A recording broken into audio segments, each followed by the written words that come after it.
नमस्कार, grand news में आपका स्वागत है। आज मैं हूं अमृता। आइए देखते हैं आज की हेडलाइंस।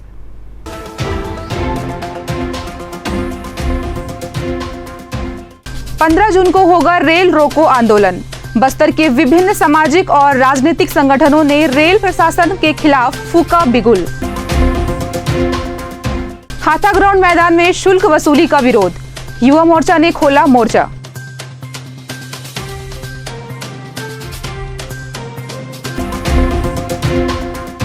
टेलीफोनिक फ्रॉड के मामले में पुलिस को मिली बड़ी सफलता। अलग अलग मामलों में 1,19,000 की ठगी का हुआ पर्दाफाश। हेडलाइंस के बाद अब खबरें विस्तार से। अलग अलग राजनीतिक और सामाजिक संगठन 15 जून को रेलवे के खिलाफ अनिश्चितकालीन आंदोलन कर रहे हैं।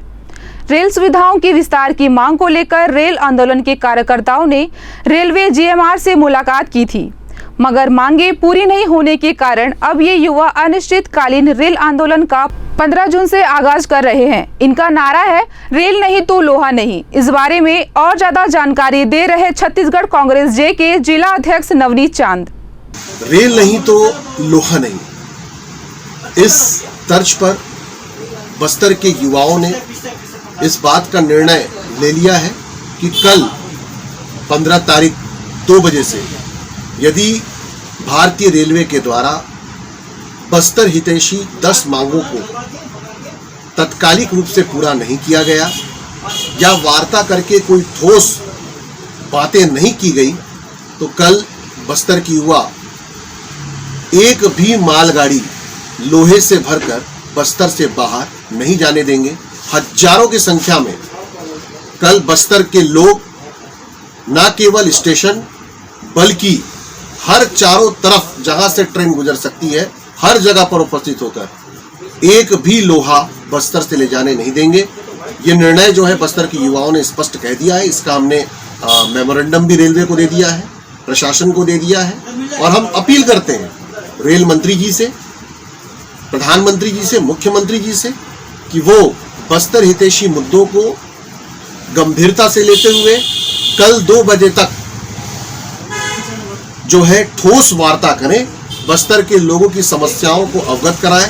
अन्यथा कल 15 तारीख 2 बजे एक लास्ट अल्टीमेटम है, उसके बाद 1 इंच भी लोहा नहीं ले जाने बस्तर से दिया जाएगा। हाथा ग्राउंड मैदान में शुल्क वसूले जाने को लेकर भारतीय जनता युवा मोर्चा ने प्रदर्शन किया। जिला अध्यक्ष अविनाश श्रीवास्तव ने कार्यकर्ताओं के साथ एसडीएम और कलेक्टर को ज्ञापन सौंपा। ज्ञापन में कहा कि खिलाड़ियों और आम नागरिकों से लेने वाले शुल्क को बंद किया जाए। ग्रैंड न्यूज के संवाददाता से जिलाध्यक्ष अविनाश ने बात की। आइए सुनते हैं क्या कहा अविनाश ने। पर जिला प्रशासन के माध्यम से और यहाँ के कांग्रेस के विधायक महापौर के इशारों पर एक उप समिति का निर्माण किया गया।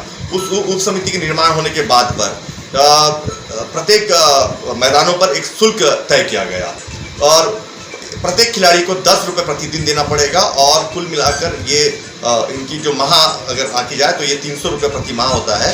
और जो 13 एक टीम की जो 13 खिलाड़ियों की टीम होती है उसको उन टीमों को 35 रुपये देना पड़ेगा और 35 मतलब 13 लोगों से अगर ये 14 होते हैं तो फिर इनको दूसरी टीम का निर्माण करना पड़ेगा और उस टीम को भी 35 रुपये देना पड़ेगा। ये इस तरीके से निर्णय लेना कहीं ना कहीं वो जो खेल प्रेमी हैं, जो खिलाड़ी हैं, उनके ऊपर पूर्ण रूप से अत्याचार नजर आ रहा है। एक जो गरीब परिवार का बच्चा है, अगर उसको खेल खेलना होगा तो वो सड़क पर खेलेगा नहीं, उसको एक अच्छा मैदान चाहिए। सरकार ने वादा किया था कि युवाओं के लिए वो हमेशा तत्पर रहेगी, लेकिन युवाओं को जो भूपेश बघेल जी 25 रुपये बेरोजगारी भत्ता देने की बात कहते, वो बेरोजगारी भत्ता तो नहीं दे रहे हैं, पर इन युवाओं से पैसा उगाही का एक बड़ा काम चल रहा है। कल मतलब आज जो हमने विरोध प्रदर्शन किया है उस पर हमने तमाम तरह से आग्रह किया है कि सिर्फ जो आयोजन होते हैं वहाँ कमर्शियल आयोजन होते हैं उसकी ही शुल्क ली जाए और जो शुल्क लेते हैं उस पर निगम प्रशासन को उस प्रकार से उन्हें सुविधाएं भी दी जाएं। सिर्फ निगम आज तक सिर्फ पैसा ली है, लेकिन सुविधाओं के नाम पर आज तक सारा मामला धरा का धरा रह गया है। जो प्रतिदिन वहाँ पर खिलाड़ी प्रैक्टिस के लिए जाते हैं उनसे किसी प्रकार का शुल्क नहीं लिया जाए। चाहे व्यायाम के लिए जाते हैं, लोग घूमने के लिए जाते हैं, अपने परिवार के साथ एक अच्छा समय व्यतीत करने जाते हैं, अगर प्रशासन उनसे भी शुल्क लेगी तो ये अपने आप में बेहद निंदनीय है और बहुत चिंतनीय विषय। अतिथि शिक्षक एक लंबे से 9 सूत्रीय मांगों को लेकर आंदोलनरत हैं। मनोज कुमार जिलाध्यक्ष ने ग्रैंड न्यूज को बताया कि नियमितीकरण और पूरे सत्र का वेतन जैसे मांगों को लेकर हड़ताल कर रहे हैं। आइए सुनते हैं क्या कहा। हमारी 9 सूत्री मांग ये है कि हमको नियमितीकरण किया जाए, है ना, किसी भी स्थानीय अतिथि शिक्षक का कटनी छटनी ना किया जाए। और जो अलग अलग जिलों में अलग अलग नाम रखा गया है, शिक्षण सेवक, ट्यूटर शिक्षक, शिक्षा दूत, ये सब का एक ही नाम हो, स्थानीय अतिथि शिक्षक। और अधिकतर हम लोग क्या है 4 महीने शिक्षण सत्र पर रखते हैं, उसके बाद शिक्षण सत्र समाप्त होने पर हम लोग को सेवा से बाहर कर दिया जाता है। फिर नियुक्ति के लिए हम लोग को चक्कर काटना पड़ता है। ये सब हम लोग त्रस्त हो जाते हैं, परेशान हो जाते हैं, तब जाके उन लोग नियुक्ति देते हैं मात्र 2 या 3 महीने के लिए। और हमारे जैसे राज्य स्थानीय अतिथि शिक्षक हैं उनको नियमित करने के लिए सरकार सोच रही है, जो विद्यामितान के नाम से है। उनके लिए अलग से बजट तैयार होता है और हम लोग के लिए ना नियमितीकरण नहीं हो पा रहा है। संभाग भर में लगभग 2100 शिक्षक हैं सभी जिलों में। इस बारे में पूर्व शिक्षा मंत्री केदार कश्यप ने ग्रैंड न्यूज को बताया। ने जो शिक्षा व्यवस्था को बदतर किया है, जो स्थिति आज पूरे प्रदेश की है, आज राष्ट्रीय स्तर के सूचकांक में देखेंगे तो हम लगभग 30 नंबर पे आ गए हैं। एक तरफ हम लोगों ने APJ अब्दुल कलाम जी के ऊपर हम लोगों ने कहते हैं अभियान चलाया था, गुणवत्ता अभियान, और हम लोगों ने टॉप 10 पे ले आया था। लेकिन इस सरकार ने केवल और केवल जो सरकारी स्कूल हैं उनके साथ में सौतेला व्यवहार किया है। आज स्वामी आत्मानंद स्कूल के माध्यम से इंग्लिश मीडियम का बहुत बड़ा ढिंढोरा पीट रहे हैं। आज स्वामी आत्मानंद स्कूल में जितने भी शिक्षक पढ़ा रहे हैं वो तो हमारे ख्याल से सरकारी स्कूल के टीचर ही पढ़ा रहे हैं, कोई नया तो पढ़ा नहीं रहे हैं। और जो दिखा रहे हैं कि हम इन बच्चों को वो कर रहे हैं, तो वो तो सब जान रहे हैं कि वो कहाँ से ला करके किस तरीके से कर रहे हैं। केवल सरकार का फोकस केवल 250 स्कूल पर है। पूरे प्रदेश में लगभग 48,000 से ऊपर स्कूल हैं। उन स्कूलों की चिंता इस सरकार को नहीं है। भारतीय जनता पार्टी ने हमारे डॉक्टर रमन सिंह जी के नेतृत्व में शिक्षा व्यवस्था को सुदृढ़ करने का कार्य किया था। एक छत के नीचे चाहे पंचायत विभाग हो, चाहे नगरीय निकाय विभाग हो, चाहे वो ट्राइबल विभाग हो, चाहे एजुकेशन विभाग हो, उन सब विभाग के माध्यम से, जो अलग अलग विभागों के माध्यम से शिक्षा संचालित हो रही थी, उन सारे विभागों को एक करके एक शिक्षा विभाग में ही मर्ज किया था। और उसके माध्यम से जो लंबे अरसे तक जो कहते हैं शिक्षा कर्मी, पंचायत कर्मी के नाम से जो प्रचलित था और जिनका वेतनमान बहुत कम था, जो नियमित नहीं थे, उनको नियमितीकरण करने का कार्य भी भारतीय जनता पार्टी की सरकार ने किया। और ये प्रक्रिया प्रारंभ हुई थी और लगातार हमारी सोच थी कि आने वाले समय में जो भी अनियमित हैं उनको भी नियमित रूप से किया जाए और जो मतलब पात्र हैं उनको किया जाए। ये हमारी प्राथमिकता थी। कांग्रेस ने कहा था कि हम 10 दिन में कर देंगे, लेकिन 10 दिन में उन्होंने नहीं किया और आज वो मुँह छिपा करके भाग रहे हैं। वरिष्ठ पुलिस अधीक्षक जितेंद्र सिंह मीणा के नेतृत्व में बस्तर पुलिस द्वारा आपराधिक तत्वों के विरुद्ध लगातार कार्रवाई की जा रही है। इसी तारतम्य में बस्तर जिले के थाना बड़ांजी अंतर्गत ग्राम घाट धनोरा में हुए डकैती के मामले में पूर्व में 9 अपराधियों को गिरफ्तार कर कार्रवाई किया गया था, जिसमें कुछ अपराधियों को पुलिस रिमांड लेकर पूछताछ किया गया। पूछताछ के दौरान आरोपियों के द्वारा कुछ अन्य अपराधों में संलिप्तता के संबंध में जानकारी प्राप्त हुई। आरोपी तेलंगाना, उड़ीसा एवं छत्तीसगढ़ के हैं। आरोपियों के कब्जे से 4 नग मोबाइल फोन, 2 नग चाकू, 1 नग डंडा बरामद कर जब्त किया गया है। इस बारे में और ज्यादा जानकारी दे रहे नगर पुलिस अधीक्षक हेमसागर सिदार ने बताया। मामला थाना बड़ांजी क्षेत्र का है, जहां कुछ दिन पूर्व ग्राम घाट धनोरा में कुछ आरोपियों के द्वारा जो है एक घर में जो है डकैती की घटना को अंजाम दिया गया था, जिस पर पूर्व में 9 आरोपियों को गिरफ्तार कर न्यायिक रिमांड हासिल किया गया था, जिसमें 3 आरोपियों को जो है पुलिस रिमांड लेकर पूछताछ किया गया था। और इस मामले में पूछताछ पर कुछ अन्य आरोपियों की जानकारी मिली और जिस संबंध में जो है एक विशेष टीम गठित कर अलग अलग क्षेत्रों में रवाना किया गया था।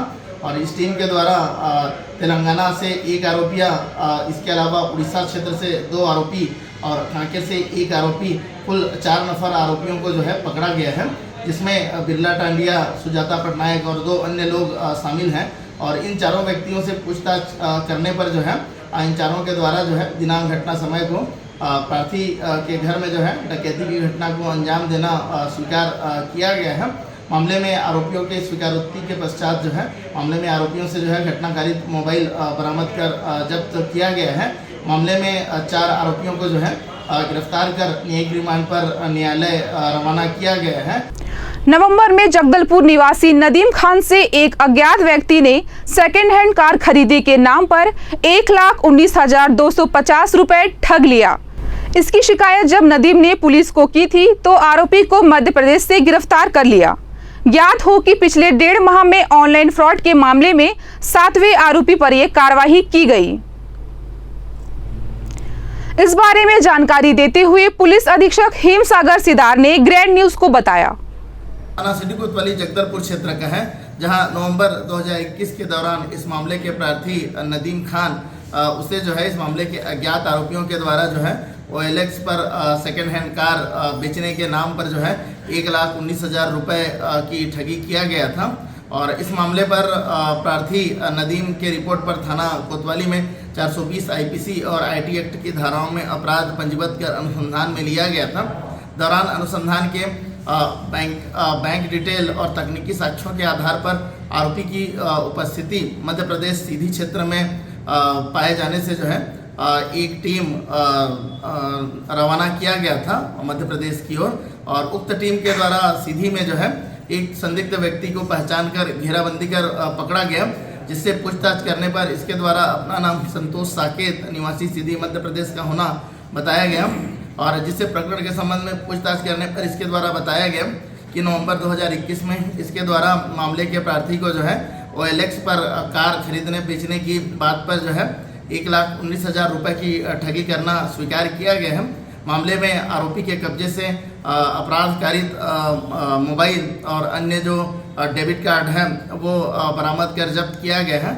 मामले में आरोपी को मध्य प्रदेश से गिरफ्तार कर छत्तीसगढ़ लाया गया है, जिसे स्थानीय न्यायालय में प्रस्तुत करने के पश्चात जो है केंद्रीय जेल जगदलपुर रवाना किया जा रहा है। और फिलहाल मामला थाना कोतवाली के अंतर्गत विवेचनाधीन है। अपराधकारित जो 16 जून को नए शैक्षणिक सत्र की शुरुआत हो रही है। इस अवसर को शिक्षा विभाग प्रवेशोत्सव के नाम पर मनाने वाला है।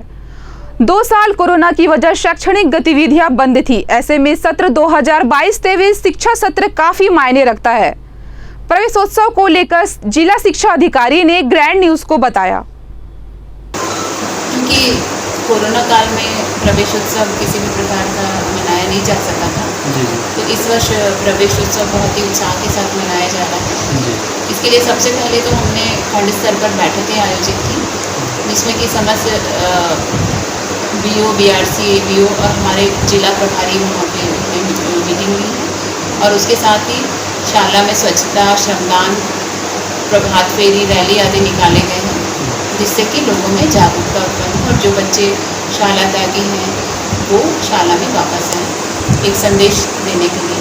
और साथ ही शाला की स्वच्छता और शाला का वातावरण आकर्षक बनाने के लिए प्रयास किया है। इसके साथ ही जैसे कि हमारे राज्य कार्यालय से निर्देश मिले कि हम 2 बजे से प्रवेशोत्सव का कार्यक्रम आयोजित किया जाएगा।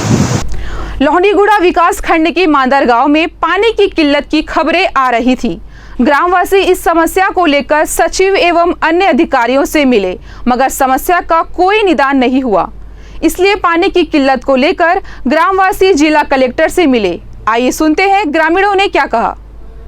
बहुत दिक्कत हो जाती है भैया, और पानी अब सूखने का दगार में है, और इस कारण हमारा गला भी ख़राब हो जाता है, बैठ जाता है गला, हमको बहुत बीमार पड़ने हो जाता है। इसलिए हम इलाज करेंगे क्या करेंगे हम खुद समझ में नहीं आता है। हम लोग यानी जब जितने भी हम लोग विधायक महोदय से, सांसद महोदय से जाकर थक गए हैं, सचिव महोदय से भी बात किए, हमको न 15वीं यहाँ से भी हमको बोर खुदवा के दो बोले, हमारे पास चेक करेंगे उसके बाद बताएंगे। लेकिन चेक कब तक करेंगे उन लोग, 2013-14 से तक चेक कब तक करेंगे और जब तक खोद देंगे। इसके लिए हम लोग ना थक गए, इसलिए आज कलेक्टर महोदय के पास आए थे। वो भी बोला हम लोग आप लोग जायज़ मांग जल्दी पूरा करेंगे बोले हैं। इसलिए हम कलेक्टर साहब को अनुरोध करते हैं, हमारा काम आभार मानते हैं। विश्व रक्तदान दिवस पर कलेक्टर रजत बंसल ने डिमरापाल मेडिकल कॉलेज में रक्तदान किया। इस मौके पर कलेक्टर ने रक्तदाताओं से बातचीत की। रक्तदान के प्रति युवाओं में आ रही जागरूकता के कारण वे यहां उत्साह के साथ पहुंच रहे हैं। इस आयोजन में रेड क्रॉस सोसाइटी और युवदल के स्वयंसेवकों ने महत्वपूर्ण भूमिका निभाई। नियमित खबरों के लिए आप हमसे YouTube से भी जुड़ सकते हैं। हमारा पता है ग्रैंड न्यूज़ जगदलपुर। इस चैनल को सब्सक्राइब कीजिए और मुझे दीजिए इजाजत। नमस्कार।